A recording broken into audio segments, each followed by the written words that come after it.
Que privilégio poder compartilhar com você no programa Verdade e Vida um tema tão importante para a nossa edificação neste momento. O nosso tema é Por que eu creio na Bíblia? Vale a pena compartilhar com você e você dar atenção a esse tema. Nós vamos basear esta mensagem em 2 Timóteo capítulo 3, verso 16. Vamos ouvir a leitura do texto. Toda a Escritura é inspirada por Deus e útil para o ensino, para a repreensão, para a correção, para a educação na justiça. A Bíblia é o livro dos livros. É a biblioteca do Espírito Santo. São 39 livros do Antigo Testamento, 27 livros no Novo Testamento, completando 66 livros inspirados por Deus. A Bíblia tem sua origem em Deus. Foi Ele quem revelou o conteúdo das Escrituras. Foi Deus quem inspirou homens santos para escrever as Escrituras.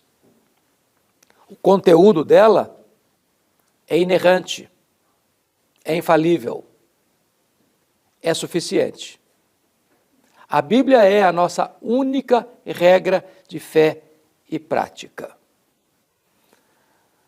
A Bíblia foi o primeiro livro a ser impresso, quando Johannes Gutenberg inventa a imprensa na Alemanha em 1450. E até hoje é o livro mais impresso no mundo. A Bíblia é o livro que tem passado por situações de adversidade, muitas vezes perseguida, queimada na fogueira da intolerância religiosa, proibida. Entretanto, ela continua sua jornada sobranceira e vitoriosa. Porque a Bíblia não é palavra de homens, ela é palavra de Deus. E eu gostaria agora de dizer a você por que eu creio na Bíblia. Por que este livro é digno de inteira aceitação? Por que seu conteúdo é tão atual e tão relevante e tão necessário?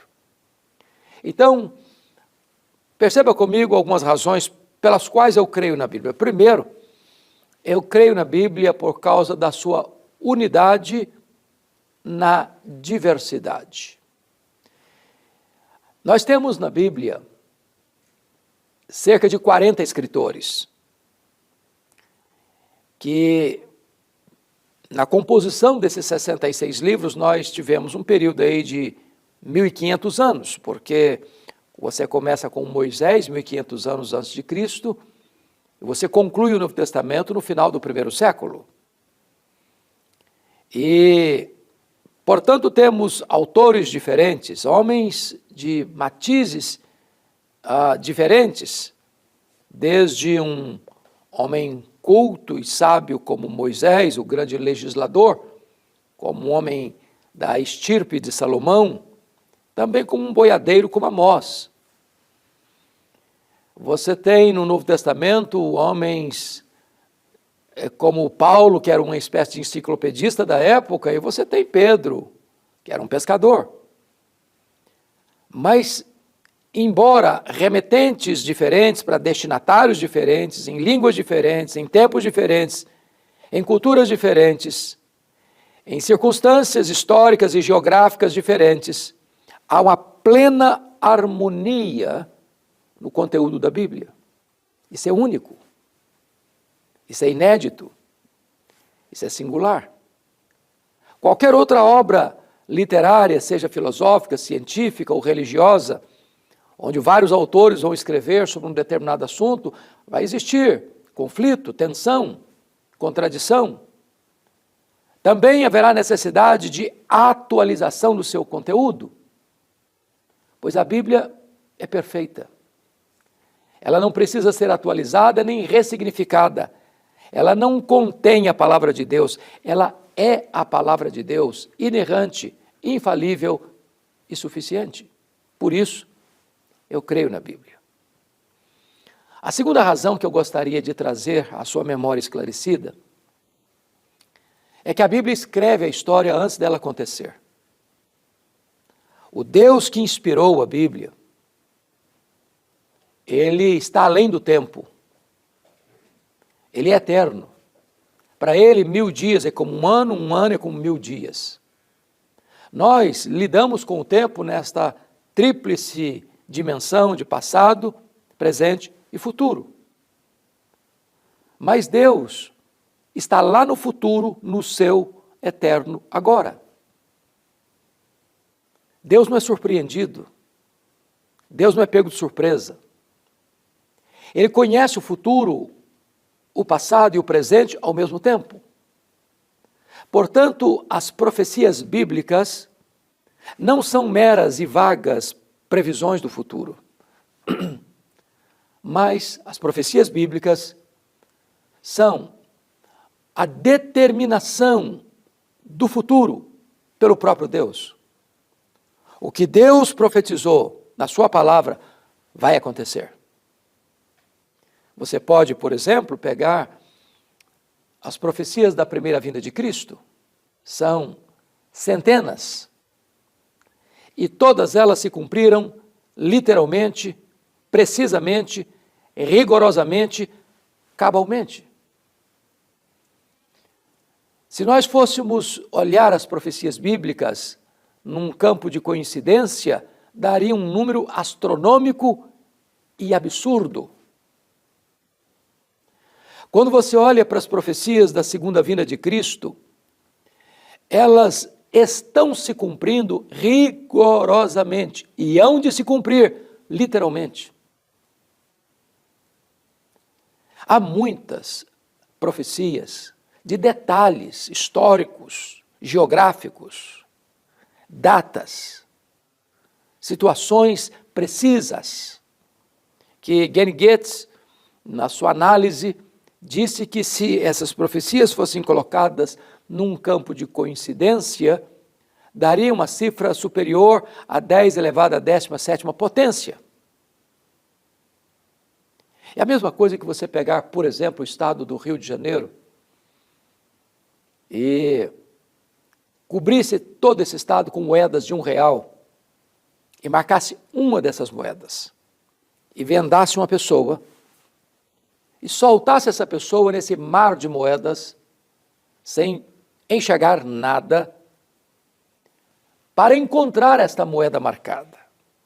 A probabilidade dele encontrar essa moeda marcada com os olhos vendados seria a probabilidade das profecias terem se cumprido num campo de coincidência.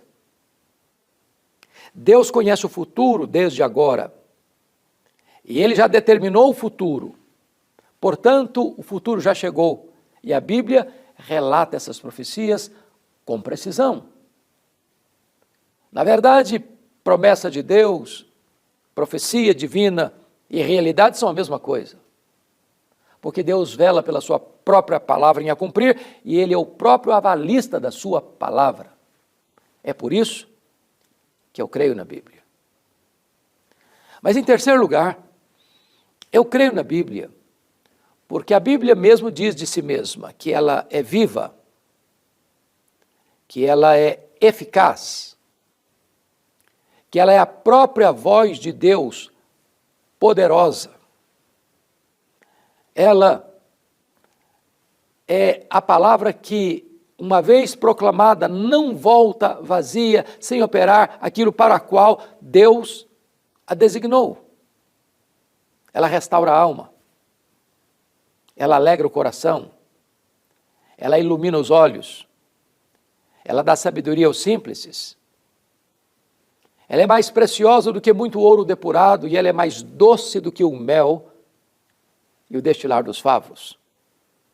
A palavra de Deus nos instrui, nos aconselha, nos exorta, nos corrige, nos disciplina, nos apruma, nos restaura, nos reveste de graça e poder. Se queremos ser santos, a Bíblia diz, sede santos, porque eu sou santo, e a Bíblia diz, santifica-os na palavra, a tua palavra é a verdade. Santifica-os na verdade, a tua palavra é a verdade. A palavra de Deus é um tesouro precioso que temos nas mãos. Quando a proclamamos, ela opera por si mesma, porque ela tem vida em si mesma.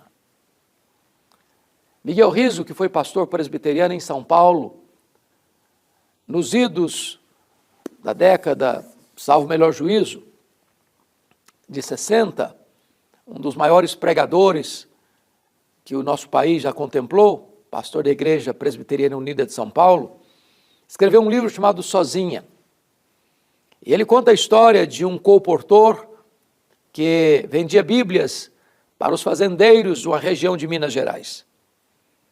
E um fazendeiro que era analfabeto comprou uma dessas Bíblias e pediu a um dos seus funcionários que sabia ler para ler aquele livro. Reuniu a família, os amigos, os funcionários, e a simples leitura daquela Bíblia foi o instrumento que Deus usou para a conversão do fazendeiro, da sua família, de seus funcionários, de seus vizinhos, de seus amigos, e ali uma comunidade cristã se formou, simplesmente pela leitura da palavra de Deus. A Bíblia tem vida em si mesma, ela é poderosa, ela é eficaz.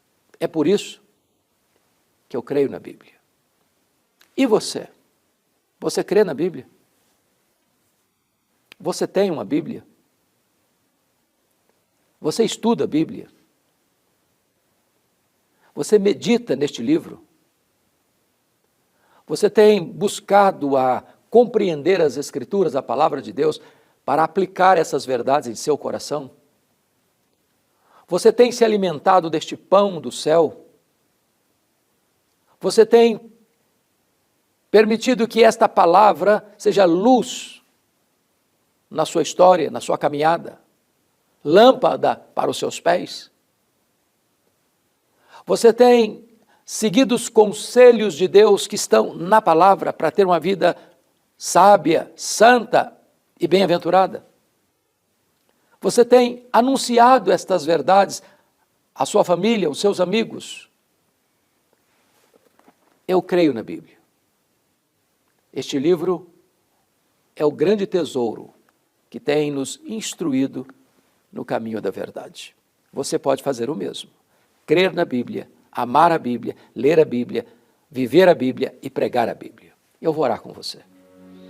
Deus, eu quero te agradecer pelo privilégio de nós termos a Tua palavra, a Bíblia Sagrada. Pedimos-te que Tu geres no coração daqueles que estão nos assistindo o desejo de conhecê-la, de amá-la, de lê-la, de meditar nela, de vivê-la e proclamá-la. Assim oramos, em nome de Jesus. Amém.